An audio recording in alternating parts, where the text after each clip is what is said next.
Ontem nós falamos acerca da autoridade na área das finanças também.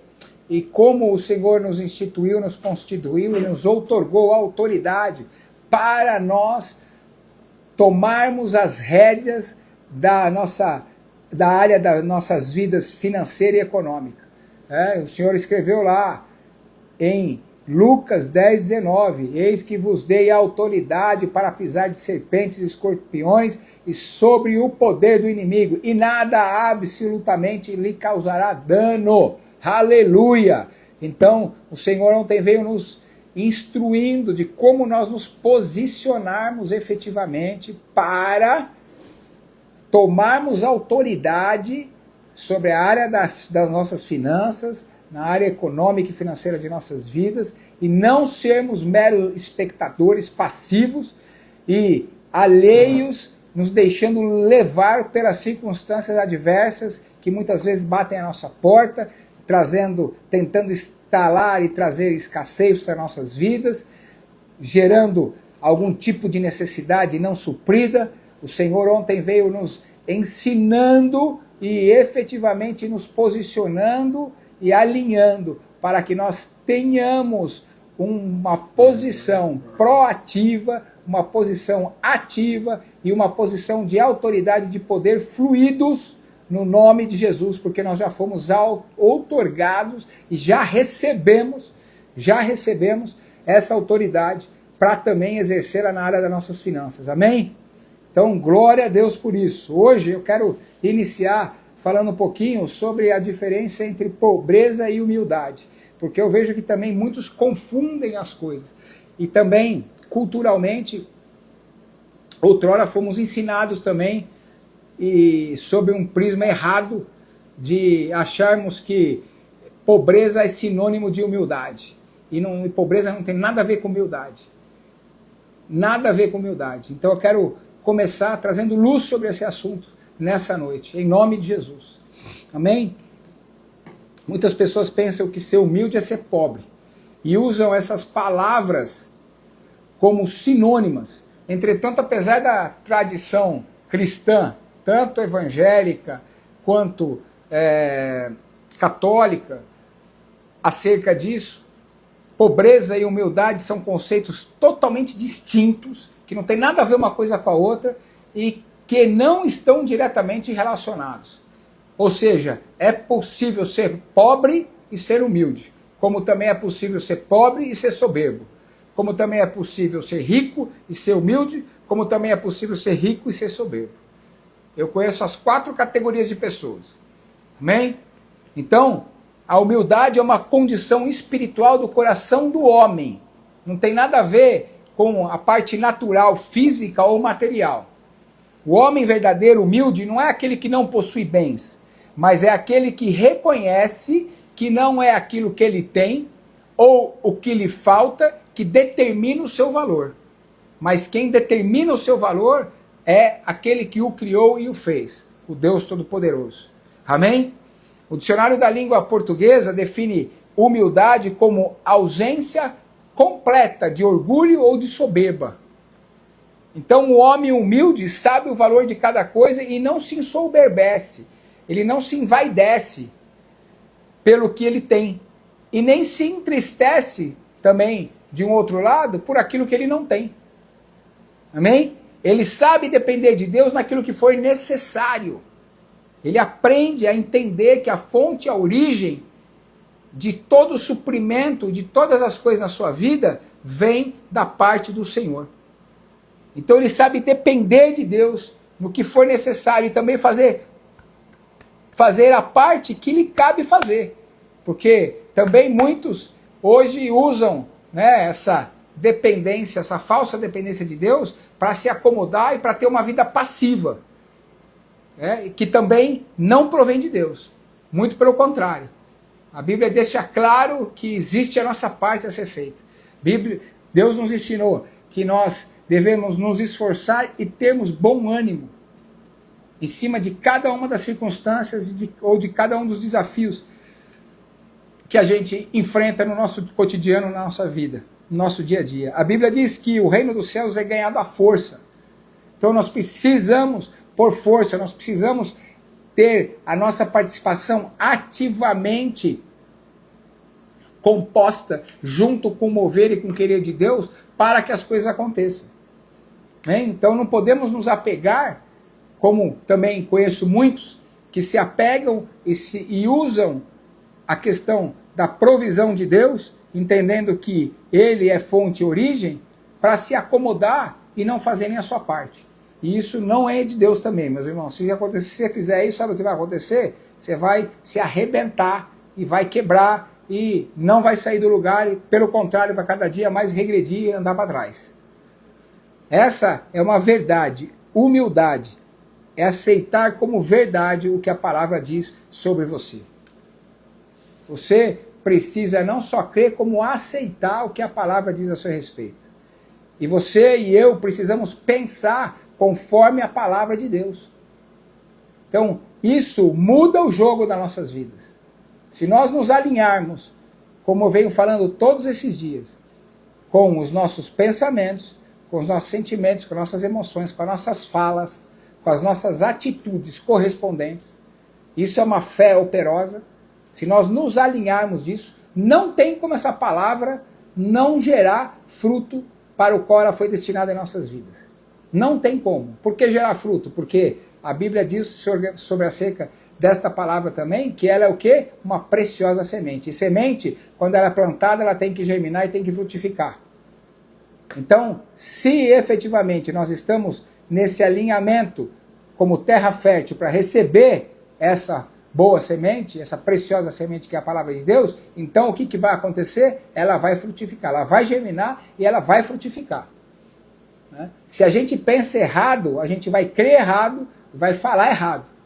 E a ideia de que Deus quer que seus filhos sejam pobres, ela é antibíblica. O que diz a palavra de Deus? Eis alguns exemplos de crentes ricos. Abraão, por exemplo, era rico. Gênesis 13:12, como eu já li para vocês. Salomão era rico. 1 Reis 10:7, referência, como eu também já citei para vocês. Jó era rico. Perdeu tudo e Deus restituiu tudo que ele perdera em dobro. Uzias, outro exemplo de um homem de Deus, era rico também. Está lá em 2 Crônicas 26:5. Todos estes não eram chamados filhos de Deus, mas servos. E Deus os abençoou com riquezas. Então, se Deus fosse contra a prosperidade, ele estaria violando os seus próprios princípios, meus irmãos. Quando decidisse abençoar alguém com bens e riquezas. Mas Deus não se opõe à prosperidade. Ele se opõe a que as pessoas sejam mesquinhas e cobiçosas. Entenda uma coisa. Tudo aquilo que tira e que ocupa o lugar da primazia de Deus nos nossos corações, se torna o quê? Se torna idolatria. Idolatria não é só a gente idolatrar santo ou imagem ou escultura. Qualquer coisa que ocupe a primazia, ou seja, o primeiro lugar, a prioridade do lugar de Deus nos nossos corações e na nossa vida, se torna uma maneira de idolatria. E a Bíblia diz que os idólatras não herdarão o reino dos céus. Então, o problema não é o dinheiro. A Bíblia diz que é o amor ao dinheiro, que é a raiz de todo o mal. Ao contrário do que muitos aí ensinam erroneamente também. E falam, o dinheiro é a raiz de todo o mal. Não é isso que a Bíblia diz. A Bíblia diz que o amor ao dinheiro é a raiz de todo o mal. Ou seja, quando você estabelece uma relação errada com o dinheiro e ama o dinheiro acima de Deus ou acima das prioridades que ele deve ter na sua vida e o tem como seu Senhor, então você passa a amá-lo e ter preferência dele, aí você começa a entrar num ciclo errado na sua vida. O amor ao dinheiro é a raiz de todo mal. O dinheiro foi feito para ser nosso escravo, para ser o nosso servidor, e não ao contrário. Não somos nós que temos que servir ao dinheiro, é o dinheiro que tem que servir a nós. Mas, infelizmente, tem muitos que servem ao dinheiro. Trabalham por dinheiro. brigam por dinheiro, se relacionam por dinheiro, fazem tudo por dinheiro. E aí quem é que é senhor de quem? O dinheiro é senhor da vida dessas pessoas. E passa a dominar e manipular o coração dessas pessoas. E aí é que acontece o quê? Acontece a soberba, é aí que acontece a coisas como soberba, como mesquinhez, como altivez, coisas como vaidade, e aí o propósito se desestabelece e a gente começa a entrar num ciclo perigoso e vicioso. E é exatamente esse o ponto que Deus quer que nós entendamos para nos relacionarmos de maneira correta com o dinheiro e na nossa área financeira e econômica. Entendendo que o dinheiro, ele é o nosso servo. Ele é o nosso servo e não o nosso Senhor. Amém? Glória a Deus. Aleluia. Então, entenda, pobreza e humildade não tem nada a ver uma coisa com a outra. São coisas totalmente diferentes. Amém? Totalmente diferente. Glória a Deus. Eu conheço muitas pessoas ricas, podre de rica, até uma expressão errada, né? Mas muito abastadas, milionárias, multimilionárias, que são extremamente humildes de coração. Como eu conheço pessoas pobres, que vivem numa escassez terrível e que são soberbas, que são arrogantes.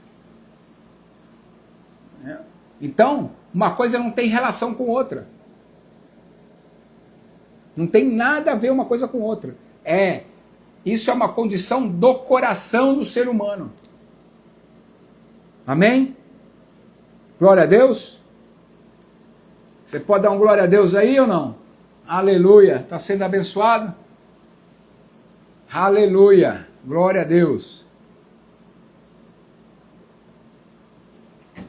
Doutora Ercília, paz seja contigo, minha querida. Lá de Rondônia. Ô glória. Aleluia. Patrícia, paz seja contigo, querida. Ó a Janine falando aqui. Uma vez eu ouvi que os filhos de Deus era para ser prósperos. Só que os crentes não tomavam posse disso. Aí fui comentar com o irmão da igreja. Aí a pessoa falou que não podíamos fazer barganha com Deus. Infelizmente, Janine, infelizmente, tem muitas pessoas que foram ensinadas erradas e tem muitos ensinamentos errados distorcidos com relação às questões das finanças. Né? E se ensina errado e por isso que muitas vezes muitos estão perecendo na área das finanças e da economia, porque a Bíblia diz que o meu povo perece porque não conhece as minhas escrituras. Mas luz está chegando e nós não perecemos e não pereceremos, amém? Porque luz chegou ao nosso entendimento. Então, nós não somos e não estamos mais ignorantes quanto a esse assunto. Nós estamos entendendo perfeitamente de que é propósito e é vontade de Deus, é plano de Deus para a vida dos seus filhos que nós sejamos prósperos. Amém? Glória a Deus. Então, nós não cairemos nessa cilada e não só nos posicionaremos e viveremos o desfrute de uma vida de prosperidade, como também ensinaremos a muitos a saírem desse cativeiro e dessa prisão. Em nome de Jesus. Em nome de Jesus. Não tem nada a ver com fazer barganha com Deus. Nada a ver. Né? Porque Jesus, Cristo, é o maior nosso Senhor e Salvador Jesus Cristo, é o nosso maior exemplo de prosperidade e de humildade. Como sempre em tudo, né? Pai seja contigo, José. Ô glória! Seja bem-vindo, querido. Samuel, Pai seja contigo, querido. Seja bem-vindo também. Ô glória a Deus. Aleluia. Então vamos continuar. Jesus era o nosso maior exemplo de prosperidade. Embora a tradução cristã também propague falsa ideia de que Jesus era pobre, As escrituras testemunham de uma condição de vida bem diferente da pobreza para Jesus.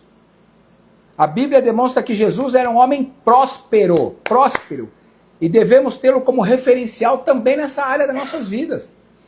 A prosperidade bíblica não se trata de uma vida de extremidades, de ostentação, de luxuosidade, não tem nada a ver com isso. De esbanjamento, não tem nada a ver com isso. Eu já falei para vocês, acho que foi na segunda ou na terça-feira, né? Prosperidade é ausência de necessidade. Amém? Glória a Deus, meu irmão José, aleluia, lá direto de Pernambuco. Também temos aqui a nossa irmã, a doutora Ercília, que está lá direto de Rondônia. Oh, glória a Deus. Aleluia. Aleluia. E temos alguns de outros. De onde você é mesmo, Janine? Você me falou outro dia a cidade que você é, eu esqueci, querida. Me fala aqui, escreve aqui para mim. Então a prosperidade bíblica não se trata de termos uma vida de esbanjamento, de luxo, de ostentação, nada a ver. Não tem nada a ver com isso, certo? Mas uma vida de realização, de sucesso, de proveito, uma vida de satisfação. Sim, eu sei que é você, meu irmão José. Eu sei, glória a Deus. Beijo no seu coração. Pai da Elô, glória a Deus. Amém, meu querido. Então tem a ver com uma vida de satisfação, uma vida de contentamento. Aí a Janine aqui, de Caiuá. Próximo Presidente Prudente aqui. Interior do estado de São Paulo. Glória a Deus, aleluia.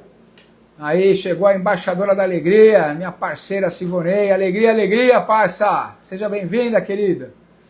Amém, meu irmão José. Glória a Deus. Você é uma bênção. A gente conhece a árvore pelo fruto. Glória a Deus. E nós já te amamos, viu? Eu te amo, essa igreja te ama. Porque o fruto aí advindo de ti, dessa árvore frondosa que é você, é uma bênção aqui. Nós temos desfrutado um tempo precioso do lado da Elô aqui, viu? Glória a Deus pela sua vida, pela sua família, pelo seu chamado em ministério, meu irmão. Deus abençoe, querido. Amém, amém. Glória a Deus. Amém, Janine. Prudente eu conheço bem. A sua cidade, Caiuá, não conhecia, não. Amém. Pai seja contigo, mulher valente. Eita glória. Amém. Vamos lá, meus irmãos. Sejam cartas vivas nas mãos de Deus aí. Me ajude nesse momento. Pegue aqui o aviãozinho. Mande para sua lista de seguidores aí do Instagram e mande essa live aí para o maior número de pessoas que você puder, para nós alcançarmos mais e mais pessoas, porque esse é um assunto que as pessoas precisam serem libertas de crenças limitantes, de ensinamentos errados, de ignorância com relação a esse assunto. É um assunto que tem um tabu dentro do meio cristão, tanto evangélico quanto católico, por causa de ensinamentos errados, de rudimentos errados e ensinamentos malignos mesmo, infernais mesmo, que tentam travar a vida de prosperidade que Deus conquistou em Cristo Jesus na cruz do Calvário para nós. Porque o Senhor falou que Ele veio para nos dar vida e vida em abundância. Então, vida em abundância não tem nada a ver com vida com escassez. A prosperidade bíblica, como eu estava falando para vocês, não se trata de uma vida de luxo, de ostentação, de esbanjamento, mas de uma vida de realização, uma vida de frutificação, uma vida de sucesso, uma vida proveitosa, uma vida de contentamento, deixando implícito e claro, irmãos, que para isso a prosperidade financeira se fará presente ao longo do caminho. Embora os textos bíblicos não se referenciem a Jesus como um multibilionário, eles também em nenhum momento falam que Jesus era pobre ou necessitado. Em nenhum momento. Não é? Olha o que está escrito, que o profeta Zacarias falou no capítulo 9, versículo 9, acerca da humildade de Jesus. Falou assim, ó: alegra-te muito, ó filha de Sião, exulta, ó filha de Jerusalém, eis aí que vem o teu rei, justo e salvador, humilde, montado em jumento, num jumentinho, cria de jumento. A Bíblia fala humildemente de Jesus, mas nós já aprendemos que humildade não está relacionada à condição financeira do homem, mas à condição do seu coração. Jesus era humilde porque se submetia a Deus, e ele não se considerava maior do que ninguém, mas ele tratava a todos com dignidade. Isso é humildade, meus irmãos. Esse é o exemplo bíblico de humildade. A Bíblia diz que aquele que é maior se faça menor para servi-lo. Isso é ser humilde. Isso não tem nada a ver com posse, com riqueza material. E humildade é uma condição do coração. Amém? E Jesus, em momento nenhum, a Bíblia nos ensina e nos mostra que ele era pobre. E há, como eu falei para vocês, um pensamento disseminado no meio cristão de que Jesus era pobre. Mas eu vou provar para vocês pelas escrituras que isso é mentira, que esse pensamento é infundado. Aí muitos pegam, por exemplo, esse texto aqui, muitos pegam esse... Amém, meu irmão José? Deus abençoe, querido, vai na paz. Beijo no seu coração.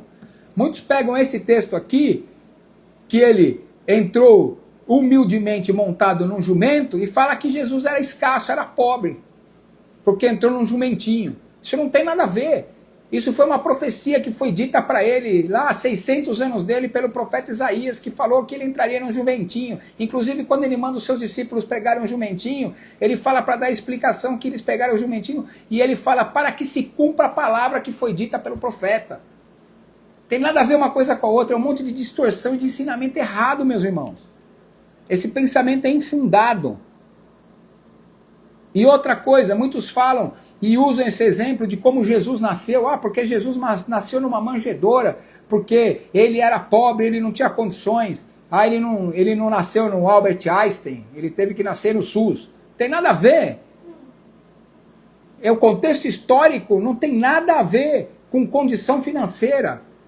O contexto histórico tem a ver com a geografia e tem a ver com as condições daquele tempo e daquela época em que José e Maria estavam indo para a cidade para fazer o recenseamento, o censo que precisava. E os historiadores famosos como Flávio José, etc., contam que o fato é que quando José e Maria chegaram na cidade, a cidade já estava com as hospedarias todas cheias e não tinha lugar para se hospedar. E não tem nada a ver uma coisa com outra. Mas olha o que diz o texto de Lucas. Acompanha aí comigo. Lucas capítulo 2, versículo 1 em diante. Lucas capítulo 2, versículo 1 em diante. Aleluia! Diz assim: naqueles dias foi publicado um decreto de César Augusto convocando toda a população do império para recensear-se. O primeiro recenseamento foi feito quando Quirino era governador da Síria. Todos iam alistar-se, cada um à sua própria cidade. José também subiu da Galiléia, da cidade de Nazaré, para a Judéia, a cidade de Davi, chamada Belém, por ser ele da casa da família de Davi, a fim de alistar-se com Maria, sua esposa, que estava grávida. Estou aqui lendo para vocês na Bíblia, para provar para vocês que o que eu estou falando é verdade, que não é história. Amém? Estando eles ali, aconteceu de completarem-se-lhes os dias, e ela deu à luz a seu filho primogênito, enfaixou-o e o deitou numa manjedoura, porque não havia lugar para eles na hospedaria. Amém? Então não é que José era empresário, meus irmãos. Não é que José não tinha condição e que Jesus nasceu num lugar pobre ou que ele era pobre, não tem nada a ver com pobreza isso. Amém? Glória a Deus, está claro? Mas muitos pegam esse texto para contextualizar erradamente, gerando heresia, de que Jesus era pobre porque ele nasceu numa manjedoura, coitadinho. Que coitadinho o quê, meus irmãos? Isso não tem nada a ver com uma condição financeira, isso tem a ver com a linha profética que foi estabelecida 600 anos antes de Jesus nascer. Na noite que Jesus nasceu, José e Maria ficaram hospedados nos estábulos porque não é porque não havia dinheiro, mas era porque não tinha vaga nas hospedarias, nos hotéis da época. Pois o governador tinha mandado fazer um censo e as pessoas precisavam ir para a cidade para se cadastrar lá em Belém. Além do mais, assim que nasceu, a Bíblia fala que ele ganhou presentes valiosíssimos dos magos que o visitaram, chegando a nomeá-los de tesouros. Ou seja, logo que Jesus veio à terra, meus irmãos, a provisão da parte de Deus se fez presente. Aleluia! Oh, glória a Deus! Jesus nasceu e já na hora que ele nasceu, ele começou a receber a provisão para seguir a sua jornada aqui nessa terra. Aleluia! É assim que Deus faz, meu irmão. Quando ele determina a nossa jornada, quando ele estipula o nosso propósito, ele deu a visão, ele já preparou a provisão para que cada passo, em cada etapa, em cada ciclo, em cada estação de nossas vidas, nós já tenhamos a provisão necessária para nós avançarmos para a próxima e para a próxima. Aleluia! Jesus nasceu, a primeira coisa que ele recebeu, os magos viram o sinal da estrela, seguiram e foram até ele fazer o quê? Presentear, levar a provisão para ele, ofertar na vida de Jesus. E a Bíblia fala que eram tesouros. Aleluia! Ele já nasceu rico, meus irmãos. Aleluia! Oh, glória a Deus! Jesus, ele não era um sem-teto não, meus irmãos. Ele não era um sem-teto não, e ele não era pobre não. Diz assim a palavra do Senhor, que lá, quando ele nasceu, foram depositados tesouros aos seus pés. Tesouros. Os magos vieram depositar tesouros aos seus pés. Deixa eu abrir aqui para você a Bíblia em... Deixa eu ver, acho que é Mateus... Deixa eu ver, Mateus, acho que é Mateus 2:1. Deixa eu ver aqui, só um minuto. Amém. Ó... Diz assim a palavra do Senhor, tendo Jesus nascido em Belém da Judéia, em dias do rei Herodes, eis que vieram os magos do Oriente a Jerusalém, e perguntavam, onde está o recém-nascido, o rei dos judeus? Porque vimos a sua estrela no Oriente, e viemos para adorá-lo. Tendo ouvido isso, alarmou-se o rei Herodes, e com ele toda Jerusalém. Então, convocando todos os principais sacerdotes, escribas, porque assim está escrito por intermédio... Olha aqui o que eu falei para vocês. Então, convocando todos os principais sacerdotes e escribas do povo, indagava deles onde Cristo deveria nascer. Em Belém da Judéia, responderam eles, porque assim está escrito por intermédio do profeta, que ele ia nascer lá. Aleluia! E tu, Belém, terra de Judá, não és de modo algum menor entre as principais de Judá, porque de ti sairá o guia que há de apacentar o meu povo Israel. Aleluia! Então, o Senhor Jesus andou num calendário profético estabelecido para os céus, para a sua vida. Nada que aconteceu na vida dele, e portanto nada do que acontece nas nossas vidas é por um acaso. Amém? Nós andamos embaixo de um calendário profético, estruturado, estipulado por Deus. Deus tem contado todos os dias de nossas vidas, até a eternidade. A Bíblia diz de eternidade em eternidade. Aleluia! Nada foi por acaso. E a primeira coisa que eles fizeram, quando eles viram, e vendo eles as estrelas, alegraram-se com grande e intenso júbilo. Entrando na casa, viram o menino com Maria, sua mãe. Prostando-se, adoraram e abriram os seus tesouros e entregaram-lhe as ofertas. Aleluia! Ouro, incenso e mirra. Aleluia! Ah, meu irmão, como é que você vai falar que Jesus nasceu pobre e foi pobre? Ele mal nasceu, a primeira coisa que ele recebeu foi incenso, ouro e mirra, que eram as matérias-primas mais preciosas e mais valorosas da época. Aleluia! Sendo por divina advertência prevenidos. Aleluia! Oh, glória a Deus! Então, como é que nós podemos alegar que Jesus era pobre? Meu Deus! Está cheio de gente que gosta de usar esses versículos de maneira distorcida para provar que Jesus era pobre. Que o seguiria por onde quer que ele fosse porque ele era pobre. E que, que eles estavam respondendo a esse homem. Então, certamente ele não iria... as pessoas falam que Jesus não tinha casa e ele ficava peregrinando porque ele era pobre. Isso não tem nada a ver uma coisa com outra. Pegam o versículo 57 e 58 lá de Lucas capítulo 9, dizendo assim, que as raposas têm seus covis e as aves do céu os ninhos, mas o filho do homem não tem onde reclinar a cabeça. Vocês já ouviram esse versículo? Está lá em Lucas capítulo 9, versículo 58. Mas muitas pessoas pegam o verso anterior, no 57, e falam que alguém havia dito a Jesus que o seguiria por onde quer que ele fosse. E o que Jesus estava realmente respondendo a esse homem, ele falava que ele estava respondendo a esse homem, ele estava falando assim: olha, eu estou em trânsito, e eu continuarei o meu caminho para cumprir a minha missão. E em breve eu não estarei mais aqui nessa terra, então eu não posso parar. Então não é que Jesus ele não tinha casa porque ele era pobre para repousar.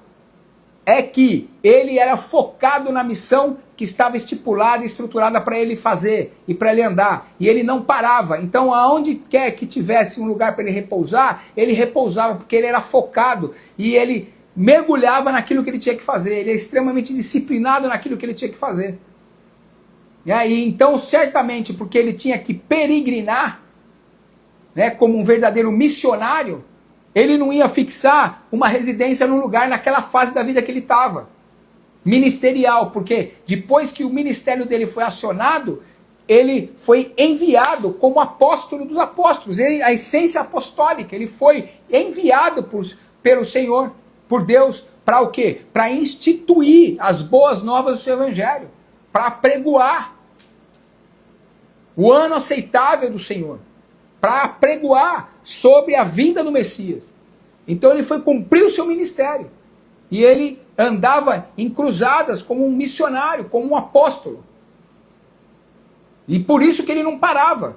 Então as pessoas estavam falando: não, mas vamos parar, vamos deitar. Ele falou: não, até as raposinhas têm onde parar, mas o filho do homem não tem onde parar, não tem onde repousar a cabeça, porque eu não paro.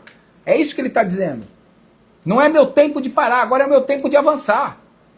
Né? Porque ele sabia que ele tinha muito pouco tempo aqui nessa terra, 3 anos e meio só. E com tão pouco tempo para evangelizar tantos lugares, antes de morrer, ele não podia parar. Amém? Glória a Deus. A Bíblia mostra que Jesus teve sim uma casa. Está lá em Mateus 4, 12 e 13. Olha aqui. Ouvindo, porém, Jesus que João fora preso, retirou-se para a Galileia. E deixando Nazaré, foi morar em Cafarnaum. Casa, morada.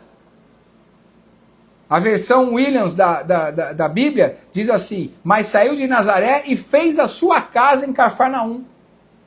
Então, meus irmãos, todos esses ensinamentos distorcidos acerca de uma vida de escassez, de uma vida de pobreza de Jesus, é mentira. E se você tinha dúvida em seu coração com relação a isso, hoje cai por terra, porque luz está chegando. Luz está chegando. E esse é o nosso maior exemplo de prosperidade. Aleluia. Aleluia. Sendo assim, nós não podemos alegar que Jesus era tão pobre que não tinha uma casa, pois as escrituras provam que ele tinha casa e que ele não repousava porque ele era focado no seu ministério. Né? Outra coisa, Jesus tinha mantenedores do seu ministério. E Deus levantava mantenedores para investirem no ministério de Jesus. Abra lá comigo em Lucas, capítulo 8, versículo 1 e 3, do 1 ao 3.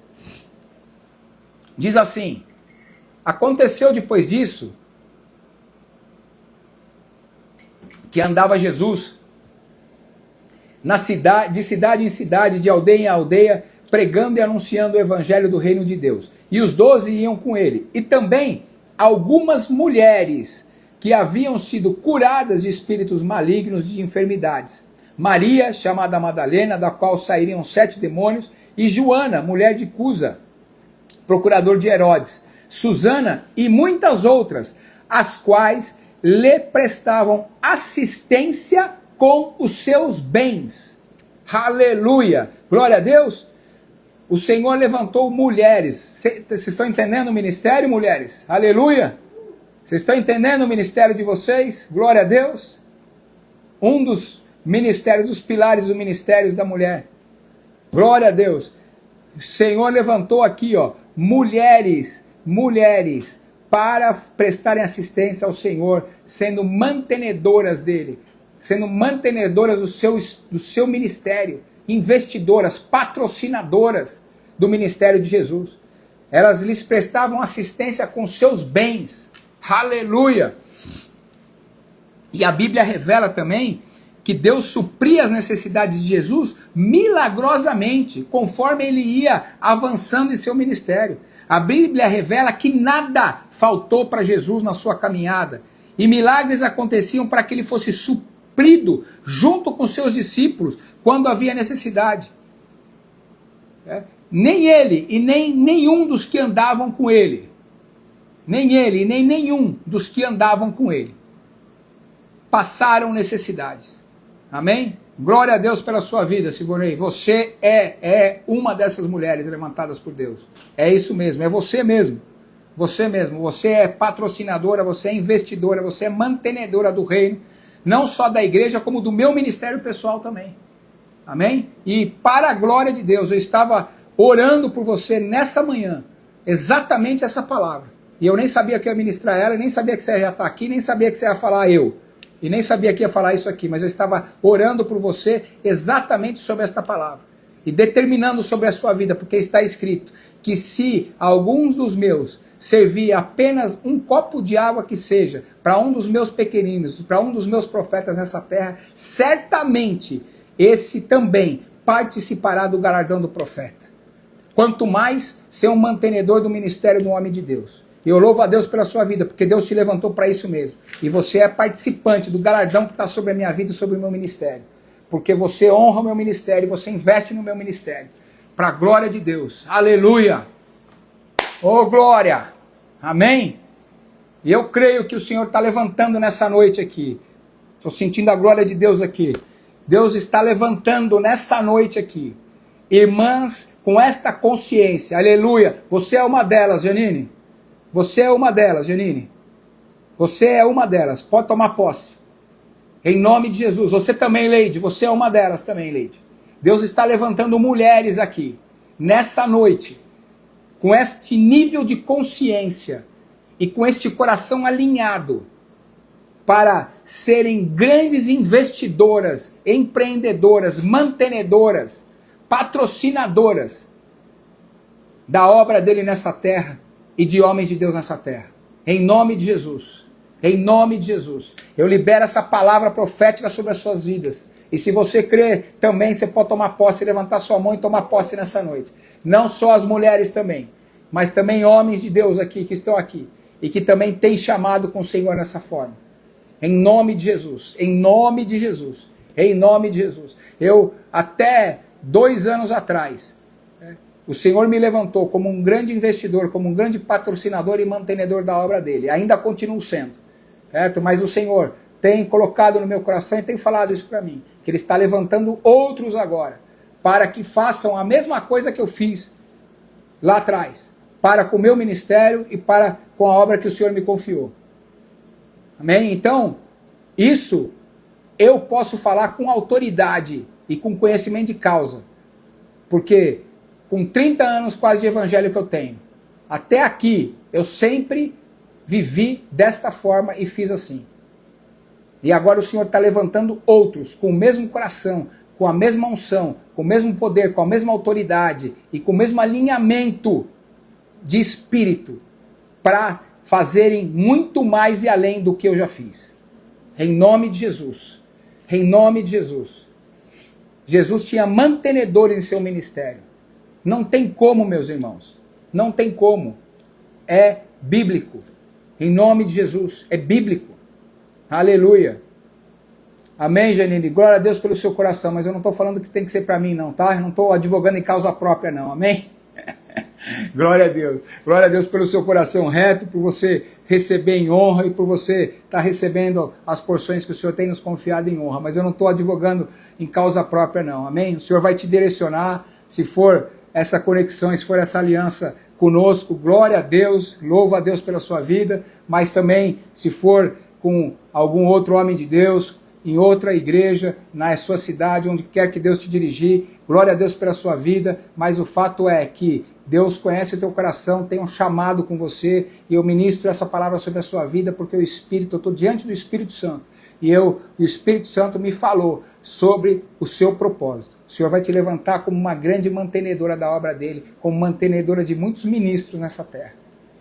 Em nome de Jesus. Em nome de Jesus. E se aprouver a Deus que eu seja um deles, eu glorifico a Deus pela sua vida já de antemão, em nome de Jesus. Amém? Glória a Deus. Aleluia. Aleluia. Glória a Deus. Amém. Deus é bom, Janine. Deus é bom. Aleluia. Então, como eu estava falando para vocês, meus amados, a Bíblia também revela que nada faltava para Jesus e nem tão pouco para aqueles que andavam com ele.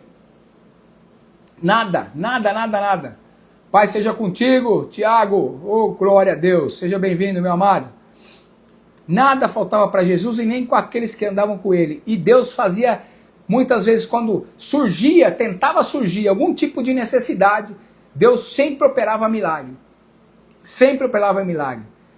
Lá em Mateus 17, 24, fala, por exemplo, e dá ali a passagem que Jesus pediu para os discípulos dele irem pescar dinheiro para pagar imposto. Pescar o peixe, vai lá, ó. Vai lá, pesca o peixe, na boca do peixe vai ter lá a moeda, você vai pagar o imposto, o meu e o seu, e ainda vai sobrar dinheiro. Hã? Lá em Mateus 14, 15 até o 21, o Senhor também dá o exemplo de que eles estavam ali ministrando sobre a vida daquelas pessoas, 5.000 pessoas, fora mulheres e crianças, na multiplicação dos pães e dos peixes. E o que aconteceu? Eles alimentaram aqueles 5.000 homens com 5 pães e 2 peixinhos. 5.000 homens, fora as mulheres e fora as crianças, aproximadamente 15.000 pessoas. Hã? Aleluia! O próprio argumento de Jesus mostrando pelos testemunhos anteriores que Deus supria as suas necessidades se houvesse falta. Aleluia! Então, sempre quando havia alguma situação extrema em que fosse se instalar alguma necessidade ou falta de alguma coisa, o Senhor entrava com milagre e respaldava o ministério de Jesus. Isso também é para quê? Para que a gente saiba que não é, esse é o entendimento que nós precisamos ter e que eu aprendi e que eu quero trazer para vocês nessa noite, certo? Deus não precisa de nós, mas Ele conta conosco, amém?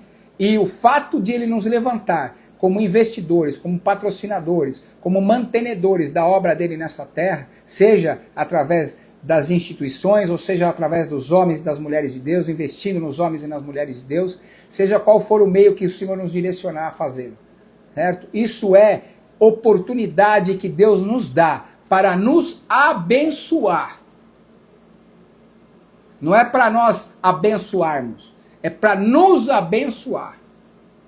Porque Deus não depende da gente. E se a gente não quiser ser abençoado, e não tiver ninguém que queira, e não tiver ninguém para abençoar, para que seja abençoado, o que vai acontecer? Não tem problema. Deus usa o peixe, Deus multiplica o pão, Deus vem e traz o peixe com a moeda dentro da boca. Deus faz o que tiver que fazer, Ele é Deus. Amém? Então isso é para quê? Para que a gente não se ensoberbeça e ache que a obra dele depende de nós, ou que o homem ou que a mulher de Deus depende de nós. Não. Se a gente não der lugar, Deus nos dá a oportunidade. Por quê? De nós semearmos, para nós o quê? Podemos colher. Para nós darmos, para podermos receber. Então é a oportunidade que Deus nos dá de nós prosperarmos e avançarmos naquilo que Ele nos confiou. Porque a semente vem dele, Ele é que dá semente ao que semeia.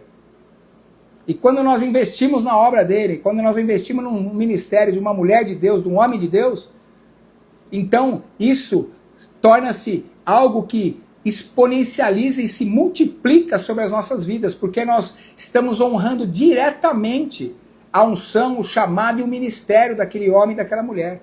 É injeção na veia. Não tem como, meus irmãos. Não tem como. Desde que eu me conheço por gente, que eu nasci de novo, há quase 30 anos atrás, como eu falei para vocês, o Senhor me levantou dessa forma. E eu sei, e sou prova e testemunho vivo disso, assim como a minha família também. O quanto o Senhor nos preservou, o quanto o Senhor nos prosperou, o quanto o Senhor nos supriu, o quanto o Senhor operou em nossas vidas, porque nele nós obedecemos e fomos sempre semeadores, sempre fomos mantenedores e nos levantamos dessa maneira. Amém? Glória a Deus. Aleluia. Eita glória, estamos chegando ao final, meu Deus. Meu Deus, eu queria entrar aqui, mas vamos deixar isso para segunda-feira. Segunda-feira eu vou falar sobre o propósito da prosperidade e os requisitos para ser próspero na área das finanças. Amém? O propósito da prosperidade e os requisitos para termos prosperidade na área das finanças. Segunda-feira nós vamos falar sobre esses dois tópicos. Amém? O propósito da prosperidade e os requisitos para sermos prósperos na área da finança. Hoje nosso tempo já estourou aqui. Eu entrei aqui ministrando sobre aquilo que o Senhor estava dando. Também liberei essa palavra profética sobre a vida de vocês. Mas eu quero finalizar dizendo aqui que o Senhor, o Senhor Jesus, ele lidava com naturalidade com as riquezas. Ele foi quem menos se escandalizou quando uma mulher usou um perfume caríssimo que custava um salário de um ano inteiro para derramar nos seus pés. E se ele fosse pobre e tivesse uma mente escassa, ele poderia ter considerado isso um desperdício, como todos aqueles que estavam ali também consideraram. Aleluia! Amém? Então, Jesus, ele lidava com naturalidade, ele sabia o lugar que as riquezas materiais dessa terra tinham em sua vida e o lugar que elas deveriam ocupar em sua vida. E foi isso que ele nos ensinou através destas palavras e dessa instrução que eu trouxe hoje para vocês. Amém? Aleluia! E ele se diferenciava, meus irmãos. Ele se diferenciava. Eu estou dando mais alguns referenciais para vocês. Ele se diferenciava dos pobres. Porque depois de ter derramado o perfume, Judas perguntou por que ele não dava aos pobres o dinheiro da venda do perfume. E Jesus respondeu da seguinte maneira. Está lá em João 12:8. Porque os pobres sempre os tende convosco, mas a mim nem sempre me tendes. Se Jesus fosse pobre e tivesse uma mente de escassez, ele não teria feito essa distinção. Nós podemos ver claramente nessa passagem, meus irmãos, que ele não se identificava nesta condição de pobre. Ou ele teria dito, sempre haverá pobres como eu. Mas ele não falou isso, sempre haverá pobres. Porque sempre os tendes, sempre vocês estarão com os pobres. Amém? Então, estou provando para você pelas escrituras, estou te dando fundamento firme, sólido, pelas escrituras, de uma vez por todas, que se esse ensinamento e essa mentira do inferno, de que Jesus era pobre, que vivia uma vida de escassez, que tinha uma mentalidade pobre, que não tinha recurso, que não tinha suprimento para sua jornada, que tinha que ficar mendigando, pedindo para os outros, isso é mentira. Esse não é o padrão do nosso Senhor e Salvador Jesus Cristo, e não é o padrão da vida que ele conquistou para nós na cruz do Calvário, amém? Portanto, se porventura houvesse isso em seu coração e em sua mente, luz chegou hoje, e isso cai por terra em nome de Jesus, amém? Hoje a sua mente está alinhada com o seu coração, através do fundamento da palavra, de uma vida de prosperidade, de uma vida plena, de uma vida de contentamento, de uma vida de satisfação, entendendo que prosperidade é ausência de necessidade e que humildade e pobreza são coisas totalmente distintas, que humildade é uma condição do coração e não uma condição de posses. Amém? Glória a Deus. Você recebe essa palavra em nome de Jesus? Aleluia, aleluia, aleluia. Quero finalizar para vocês que quando também você anda de um lado de um homem e de uma mulher de Deus, que está no centro da vontade dele, assim como foi com Jesus também, Jesus jamais deixou faltar alguma coisa aos seus discípulos. Lá em Lucas 22:35 diz que a seguir Jesus lhes perguntou, quando vos mandei sem bolsa, sem alforge e sem sandálias, faltou-vos porventura alguma coisa? Nada, disseram eles. Aleluia! Os discípulos deixaram seus empregos para seguir Jesus. E certamente Jesus tinha a capacidade de sustentar todos eles com as necessidades que tinham e encontrariam no caminho. Se nada faltou a eles enquanto eles estavam com Jesus, devemos concluir que eles tiveram suprimento completo e provisão abundante para toda a sua caminhada. Amém? Isso não é ser pobre, meu irmão. Isso não é ser pobre, minha irmã. Nós podemos ver, por meio dessas referências bíblicas, que embora Jesus não tinha uma vida de ostentação, de luxo, de soberba, ele sim era um homem próspero e nada lhe faltava. Ele tinha tudo em abundância e ele era suprido em tudo com abundância na sua caminhada. Amém? Glória a Deus. Portanto, esse é o nosso exemplo. Esse é o nosso exemplo. Esse é o exemplo do nosso resgatador, do nosso Senhor e Salvador. E é esse exemplo que nós temos que ter na nossa vida. Amém? E outra coisa, para finalizar, agora eu vou finalizar mesmo. Aleluia! Jesus, meus irmãos, também não tinha religiosidade nenhuma em ter o que é bom e usar o que é bom não, viu? Amém? Jesus vestia roupa boa, tá? Quando Jesus morreu, sabe o que os soldados fizeram? Eles foram sortear as suas roupas para ver quem que ficava com elas. E por um acaso você acha que se fosse roupa ruim, se não fosse uma roupa de marca, se não fosse uma roupa boa, certo? Esses soldados iam querer sortear a veste suja, rasgada, que não valesse nada, de um mendigo, ou gasta, ou ruim, de um pobre? Com certeza não, né, meus irmãos? Amém? Oh, glória! Aleluia! Aleluia! Se você quiser essa referência, está lá em João capítulo 19, a partir do versículo 23, falando que os soldados, depois que Jesus morreu, eles quiseram tomar as vestes de Jesus para sortear elas, para ver quem que ia ficar com elas. Amém? Glória a Deus. Então estamos avançando e eu declaro sobre a sua vida uma noite, um final de semana de avanços, de conquistas, de vitórias em nome de Jesus, pela prática dessa palavra. Amém? Seja abençoado, seja abençoada pela prática dessa palavra e avance com a mente e com o coração alinhados com aquilo que a palavra diz que você é, que você tem e que você pode. Não pelas circunstâncias, não por ensinamentos errados, nem por doutrinas antigas erradas que trouxeram para a sua vida. Hoje luz chega, e quando luz chega, as trevas têm que sair. Tudo aquilo que estava desorganizado, tudo aquilo que estava errado, tudo aquilo que estava contrário à verdade estabelecida por Deus para com a tua vida, caiu por terra pelo poder e pela autoridade do nome de Jesus, porque essa palavra que é lâmpada para os nossos pés e que ilumina os nossos caminhos, chegou na sua vida hoje, e então a partir de hoje, você terá uma caminhada diferente de prosperidade. Aleluia! De prosperidade. Porque lâmpada para os pés fala de um esclarecimento do agora. E luz para os caminhos fala de um esclarecimento para o futuro. Luz para os pés estão plantados agora. Caminho é destino, é futuro. Então, não só hoje, mas a partir de hoje e no decorrer da sua jornada daqui para frente, você, iluminado por esta palavra, trará e terá os seus passos em prosperidade. Eu declaro que onde você colocar as plantas dos seus pés, assim como está escrito, o Senhor te dará por possessão e você prosperará em tudo aquilo que você intentar. Onde você colocar suas mãos, você prosperará, porque Deus é contigo. Aleluia! E Ele te deu poder para você adquirir riquezas, a fim de estabelecer a sua aliança nessa terra. Aleluia! Oh, glória a Deus! Receba essa palavra em nome de Jesus e seja abençoado, abençoado pela prática dela. Amém?